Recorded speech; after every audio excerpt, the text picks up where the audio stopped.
J'aimerais vous donner une écriture de la Bible pour commencer, parce que ici c'est le vif des sujets. Qu'on me lise Luc chapitre 2, d'abord verset 33. On peut lire. Luc chapitre 2, verset 33. Nous lisons au nom de Jésus. Son père et sa mère étaient dans l'admiration des choses qu'on disait de lui. Son père et sa mère étaient dans l'admiration. Donc le père et la mère admiraient l'enfant Jésus. Donc nous pouvons nous retrouver quelque part. Siméon dit des choses. Anne la prophétesse dit des choses. Donne des prophéties. Les gens sont dans l'admiration, mais peu, il y a aussi ceux qui retiennent. Alors, allons maintenant, toujours dans Luc 11, maintenant verset 51. Écoutez ce qu'il dit. Verset 51. Puis il descendit avec eux pour aller à Nazareth. Et il leur était soumis. Sa mère gardait toutes ces choses dans son cœur. Il y avait une maman. Il y avait un papa. Dieu parlait avec la précision. Quand il fallait fuir avec l'enfant, la Bible dit que Dieu s'est révélé à Joseph. Quand ils ont oublié l'enfant, la Bible dit les parents, papa et maman. Quand il fallait admirer, la Bible déclare que les parents admiraient. Mais quand il fallait retenir les choses, on dit que Marie seule retenait. Donc nous pouvons être dans un mouvement. Dieu est en train de faire des choses, beaucoup admirent. Il y en a aussi ceux qui retiennent l'histoire de A à Z. Parmi ceux qui ont retenu, je crois être parmi. C'est pourquoi j'ai fait, ça c'est pas la prédication, je fais l'histoire. Dieu nous a parlé et j'ai ça. Dieu avait pris Jean chapitre 6. Dieu nous a dit, mais quand vous serez ainsi, les gens auxquels Dieu nous a dit, vous serez sur l'avenue de l'université. Vous allez prendre la route de l'université. Nous étions à Kimbong. On dit, l'université, vous prendrez la route de l'université, la marche. Mais quand vous allez arriver au rond-point Ngaba, c'est une bifurcation. Je te répète tel que ça a été la prophétie, mais annoncée à travers la prédication. Il y aura une bifurcation. Il y aura des frères qui vont rester en Ngaba, qui ne vont plus continuer avec vous. Il y aura ceux qui vont rester à Lemba, qui vont prendre une autre direction. Et il y aura même ceux qui vont rentrer. Dieu vous ajoutera encore d'autres personnes que vous allez faire avec la marche jusqu'à la destination. Et la plupart des gens que vous avez ici, ce n'est pas eux qui seront avec vous. Mais Dieu est merveilleux. Moi, j'avais retenu. Et heureux celui qui retient. On ne savait pas que Dieu va trouver sa permanence sur la route de l'université. Une chose que tu vas retenir, c'est pourquoi moi, quand je prêche, je me tiens là. Ce que Dieu avait dit. Il enverra ses ministres. C'est là où il nous a appris que ce n'est pas là-bas qu'on donne le ministère aux gens. Mais il enverra déjà ses ministres qu'il a connus dès avant la fondation du monde. Nous avons comme mission de leur donner la marchandise et de les libérer, partir. C'était ça la mission. C'est la mission que Dieu nous avait donnée. Mais jusque-là, on ne savait pas c'est quoi cette marchandise. Mais on ne savait pas pourquoi. Dis-moi pourquoi. Parce que on prêchait là-bas comme tout le monde. On prêchait, bon, alléluia, c'était un bon jour. On était comme tout le monde. Nous, on priait lundi et jeudi. Dimanche, tout le monde était limité. Ce sont certaines vérités que les gens n'aiment pas parler. De deux, les voiles que vous voyez aujourd'hui, vos sœurs aujourd'hui respirer avec les voiles. À notre époque, mais les voiles, c'était même dans la chambre, partout où tu es, même tu veux te doucher. Docteur Kalo, je crois qu'on vous a laissé beaucoup de temps de vous exprimer, mais on a senti que vous n'êtes même pas presque à la fin de cette Je n'ai rien dit. Sur ce, j'invite mon confrère. Il a juste une petite question qu'il va vous poser. Et après cette question, quand vous allez répondre, nous allons chuter à notre émission. J'invite mon confrère Rotela, que j'aime beaucoup. Merci. Ça va?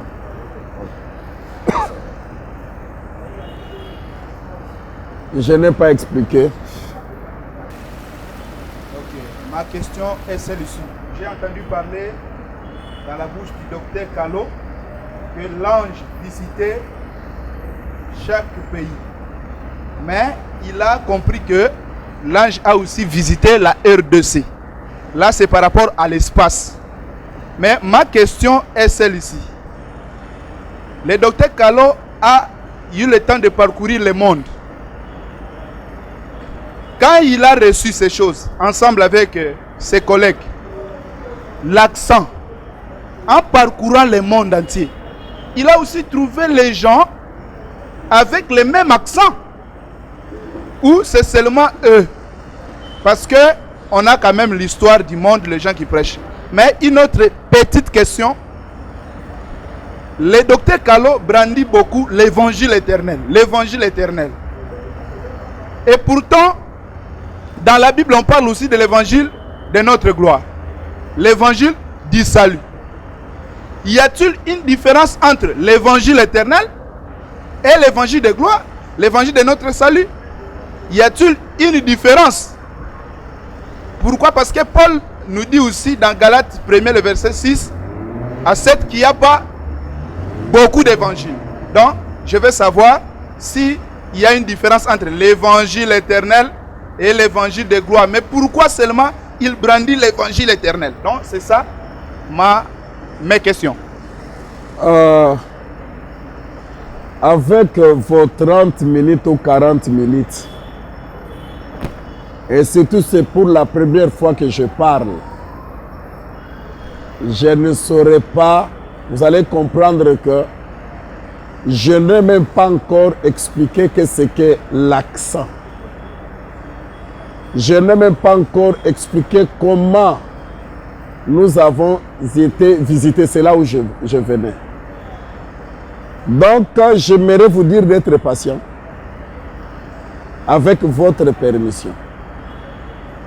Je continue un peu là où j'étais et je promets encore de revenir. Parce que si je vous ai parlé d'abord de moi, parce que la question c'était à moi qui était posée. Mon appel et la promesse au ministère. Et là, j'ai commencé à vous dire la mission qui nous a été assignée. Et Dieu nous parlait. Attention, vous n'êtes pas comme d'autres ensemble. Vous avez une mission à vous propre. Personne ne pourra me ravir. Ça, vous pouvez me tuer, que j'en parlerai toujours. Et quand je travaille, moi, je travaille en fonction de ça. Deuxième élément, vous savez pourquoi? Je suis content. Je vous informe d'abord que c'est notre mission. Et je suis en train de voir cette mission se réaliser. 1. La promesse est faite. Nous nous retrouvons aujourd'hui sur l'avenue de l'université. 2. À travers nous, Dieu a appelé beaucoup. 3. Les gens qui ont été avec nous, les gens que nous avons été ensemble avec eux, il y a ceux qui sont rentrés dans le monde. D'abord, cette prophétie, quand vous arriverez, il y a les gens qui vont se contenter de rester sur rond-point. Il y a ceux qui vont aller à gauche, ceux qui vont rentrer, et nous allons continuer à marcher. Pourquoi? J'ai le front du diamant. Quand je vois toutes ces promesses se réaliser, je vois là où nous partons. Troisièmement, voir aujourd'hui beaucoup de frères et de sœurs, de frères aujourd'hui parler l'accent, même ceux qui veulent, oh je ne veux pas citer l'évangile éternel. Mais dis-lui, quand il était chez Bethel, quand il était dans les Amé Malam, c'est la manière qu'il voyait l'écriture, la manière qu'il parlait, l'ouverture qu'il a aujourd'hui de l'écriture. Cette ouverture que tu as, la manière de parler qui est différente des autres là, c'est ça l'évangile éternel, même si c'est l'oreille qui te fait fuir de citer ce nom-là. Et puis ce n'est pas notre nom, bouche de Dieu. Donc, mais quand je vois tout ce monde-là, comme j'avais retenu la prophétie, tu ne sais pas combien je suis heureux. Même ceux qui parlent mal contre moi, même ceux-là qui s'érigent contre l'université, contre nous, mais le fait que ces gens-là voient maintenant différemment, comprennent que ça, cette manière de parler est différente des autres, ils sont là-dedans. Je me réjouis. En bref, je voulais vous faire voir pour aujourd'hui que Dieu est en train de réaliser cette mission. Mais j'avance. Dieu, après avoir nous donné toutes ses promesses, et en nous expliquant comment les choses vont se passer, avec nous, Dieu a fait des choses impossibles. Il y a eu à une époque donnée, vous voyez les gens tomber ici. Renseignez-vous. Ça a commencé avec nous. Il y a eu un moment donné, pour la première fois en République du Congo, avant qu'il y ait un juif qui est venu le faire aussi à Kirtrana, mais à Kimbongo, là où nous étions dans notre là, le nombre là que je vous ai cité là, on était trop petits. Il y a eu un mouvement, une puissance qui faisait que si je te touche, tu tombes. Et toi, Fabrice, si tu t'associes à nous, toute personne que tu touches, il tombe. Donc c'était contagieux. Et les gens qui étaient partout, ah, il y a quelque chose qui se passe à Yolo, de faire là. Mais les gens venaient que pour se tomber là. Les gens commençaient à venir et nous on était vraiment très très très contents. Et je t'informe que des serviteurs maintenant sortaient de gauche à droite, qui venaient à Yolo, à Kimbongo 11, avec des messages que Dieu leur a dit, quelque chose va se passer en République démocratique du Congo, mais ça va commencer à partir de notre assemblée à Kimbongo. On était, si c'est 11 ou 12 personnes. Vous comprenez ça? Et ces gens ont défini ça comme un réveil. Nous avons reçu les gens, les couilles, des conférences partout ici qu'il y a un mouvement qui commence. Nous avons compris que les gens ne comprenaient pas. Nous, on croyait que c'était ça. Il y a un mouvement qui commence et ça sera terrible. Mais je vous informe qu'il y a eu même la déviation. Mais l'apôtre Kassi est vivant, il est là, il peut vous dire. Il a été aussi parmi les gens qui ont prêché ces erreurs aussi. Quelle déviation, je vous dis.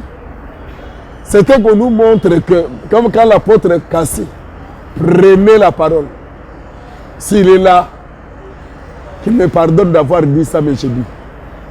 Il va dire, quand cette puissance va descendre, Paul nous a dit que la puissance va descendre. Quand ça va descendre, nous serons comme Philippe. Je vais aller en Europe, je ne prends pas l'avion. Et nous on criait Alléluia. C'est-à-dire, Dieu annonçait quelque chose. Et on disait, nous n'allons plus aller acheter des habits. Non, ça sera net que je suis dans le magasin, j'ai les habits, je porte et je pars. Les gens parlent beaucoup de cet évangile. Mais le parcours, ça c'est ce que je dis ici, l'apôtre peut maintenant se rappeler, peut-être qu'il n'a pas retenu, mais moi, j'ai retenu tout. Attends, c'est vers la fin que je t'explique ce que Dieu nous a dit. Je vais à la fin. C'est à 16h, un jeudi, on priait maintenant sous l'arbre, toujours à Kimbongo. Dieu nous dira, ne vous contentez pas de tous ces gens qui viennent maintenant nombreux vers vous parce qu'il y a les tombées tout consort. Abandonnez ces gens-là. Je veux vous donner de prêcher la perfection. Ça, c'est la deuxième promesse. Dieu n'a pas dit l'évangile, il dit que je vous donne la perfection. Sous l'arbre. Et quand vous allez commencer à prêcher, arrêtez les tombées, les gens vont partir. Et nous avons obéi. Quand il n'y avait plus les tombées, les gens sont partis. Et nous apprenons que les tombées maintenant règnent partout. Mais Dieu nous a dit, vous allez prêcher la perfection. La perfection que moi je ne comprenais pas, c'est quoi? Vous comprenez? Maintenant, aujourd'hui, j'ai compris que c'est que la perfection. Et alors, Dieu va commencer à nous faire voir que nous n'allons pas prêcher comme tous les autres ici. Tous les autres, c'était quoi? C'était les béthélistes. C'est comme ça que pendant ce temps, Dieu commence à ouvrir nos yeux. Nous avons commencé maintenant à fréquenter. Il y a les enseignements qui coulaient. Mais j'aimerais vous dire ceci, ces jours-là. La perfection. Quand le Seigneur nous dit, je vais vous donner la perfection. Tu as vu au début si je disais quoi? Je disais que l'évangile éternel, c'est l'enseignement qui donne la foi pour l'enlèvement. Parce que Dieu, plus tard, nous a expliqué, vous allez prêcher la perfection. Vous comprenez ça? Et il nous a dit d'abandonner ceux qui nous suivent. Et il va réaliser, nous donner ce que... Alors, Dieu nous a dit de ne pas prêcher comme tout le monde. C'est ce jour-là qu'il nous dira, comme je tiens à vous dire, que quand Dieu parlait dans la prophétie, comme notre manière, nous tous, c'est de laisser la gloire à l'Éternel, nous, on ne disait pas, Dieu nous a parlé. Nous prenons le message prophétique, nous annonçons à notre peuple sous forme d'une prédication, mais c'était des messages prophétiques. Et jusqu'à aujourd'hui, des fois nous les faisons. Nous pouvons prêcher un message prophétique, nous déclarons cela. Et ce jour-là, le Seigneur nous a dit, il faut laisser. C'est là où il a commencé à nous expliquer c'est quoi l'évangile éternel. Il faut laisser les termes de tout le monde. Parce que je fais de vous une nation, un peuple à part. Je fais de vous un peuple à part.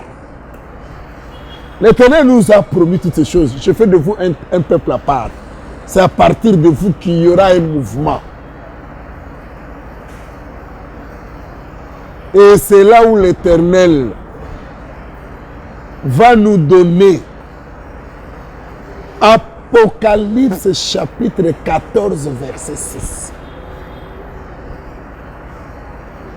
Et Dieu nous a montré la manière de communiquer pour qu'un homme jamais ne se pare de ça. Vous devez être différent. Ce n'est pas le fait de dire l'évangile. Non, non. Il nous a dit c'est la perfection. Maintenant, la question que vous m'avez posée. Personne ne m'a parlé de l'évangile éternel.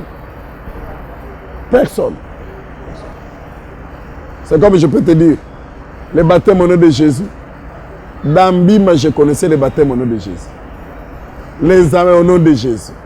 Et les autres prédicateurs, il y avait encore quelqu'un d'autre qui les a parlé de l'évangile éternel, si ce n'est que vous. Non. Moi, je ne parle pas de moi ici. Je suis en train de dire nous. L'ensemble. Nous là, nous là. J'ai cité les noms, les groupes là. J'ai cité, il y avait l'apôtre Kassi. Il y avait Louteke. Il y avait Bovins. Il y avait pasteur Tamemakan. Docteur Rigide. Il y avait pasteur Betou. Et moi, d'ailleurs, j'étais un avorton. Le plus petit de tous. Et le chouchou de tous. Docteur Kalo, on est déjà presque... L'évangile éternel, Dieu nous explique et nous avons communiqué maintenant. Dès aujourd'hui, je reprends. Dieu nous explique. Parce que nous, avant même de prêcher des choses, on se retrouvait d'abord le soir, la nuit. Samedi, par exemple, samedi toute la nuit, on partage et l'un de nous communique le message prophétique selon qu'il est conduit par le Seigneur. Et ce jour-là, nous avons communiqué désormais.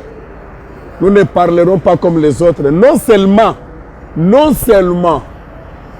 citer le mot évangile éternel, mais en parlant, nous allons parler différemment de la terre entière en RDC. En bref, comment Docteur Kalo est arrivé là-bas? J'ai pris mon temps de lire la Bible. Dieu m'a amené dans la Bible. Je suis resté là-bas 40 jours, 40 nuits. Et je voyais les Écritures s'ouvrir chez moi d'une manière que je n'ai jamais compris. Et de là jusqu'à aujourd'hui. Merci, Docteur Kalo. Je crois qu'on est déjà à la fin de notre émission. Et pour les autres questions et tout ce que les téléspectateurs vont nous écrire, nous allons encore faire appel à Docteur Kalo parce qu'on sent que nous avions beaucoup de questions posées à Docteur Kalo, mais nous l'avions laissé le temps quand même de s'exprimer librement. Et quand Docteur Kalo va revenir, il aurait d'autres questions. Parmi ces questions que nous allons poser au Docteur Kalo, est-ce que c'est quand même évangile éternel? Est-ce que vous les conservez tel que vous l'avez récit de l'éternel? Parce qu'aujourd'hui, on voit dans des ensembles de saints, là où on prévoit dire évangile éternel, il y a d'autres choses. Que le Seigneur nous aide. Docteur Kalo, votre mot de la fin pour votre émission d'aujourd'hui. Le mot de la fin, je suis content, très ravi, quand j'entends le monde d'aujourd'hui reconnaître cette démarcation. Nous sommes différents des catholiques, des protestants, des branhamistes, les gens du groupe de prière. C'est cette démarcation que Dieu nous avait demandé d'avoir. Et je suis content et je loue l'Éternel de voir cette prophétie s'accomplir. Quelles qu'en soient certaines divergences, d'où avant que Jésus vienne, comme c'est ça l'enseignement qui donne la foi de l'enlèvement, tous les fils et les filles de Dieu parleront un même langage et finiront par voir de la même façon. Et je demande à tous les bien-aimés, partout vous êtes, même si le visage de Kalo ne vous intéresse pas, mais le fait que tu as accepté cet accent, tu parles différent des autres, le docteur Kalo loue toujours Dieu pour toi. Et que Dieu vraiment t'accorde cette grande bénédiction. Voici ma dernière parole. Et nous allons continuer dans les détails parce qu'on n'a pas le temps. Dans le détail, qu'est-ce qu'est l'évangile éternel? Comment reconnaître que la personne prêche l'évangile éternel? Dieu pourra nous ajuster davantage. À suivre, donc à la prochaine. Ok. Que le Seigneur bénisse tous nos téléspectateurs et tous les bien-aimés qui nous ont suivis. De loin, je tiens à saluer notre réalisateur Caleb Kaposi. Nous disons vraiment un grand merci parce que nous nous sommes retrouvés dans ce quartier Mombele agricole sur la route université. Sur C, l'église invite tout le monde qui veut voir les hommes de Dieu qui sont ici. Il y a d'autres personnes qui veulent poser des questions face à face à Dr Kalo. Il leur explique en long et en large. Le Dr Kalo est là. Une précision à donner par rapport aux questions qui nous est parvenues. Si Dr Kalo, c'est lui qui dirige l'église des saints de l'université. En un mot, Dr Kalo. C'est vraiment diabolique. Et puis c'est la mauvaise compréhension de la direction. Alors cette question, il faut d'abord enseigner aux gens ce que c'est diriger et les grâces qui parlent. Donc l'église de l'université est dirigée par le collège. Ok, merci, que le Seigneur vous bénisse. Merci. Que Dieu te bénisse. Amen.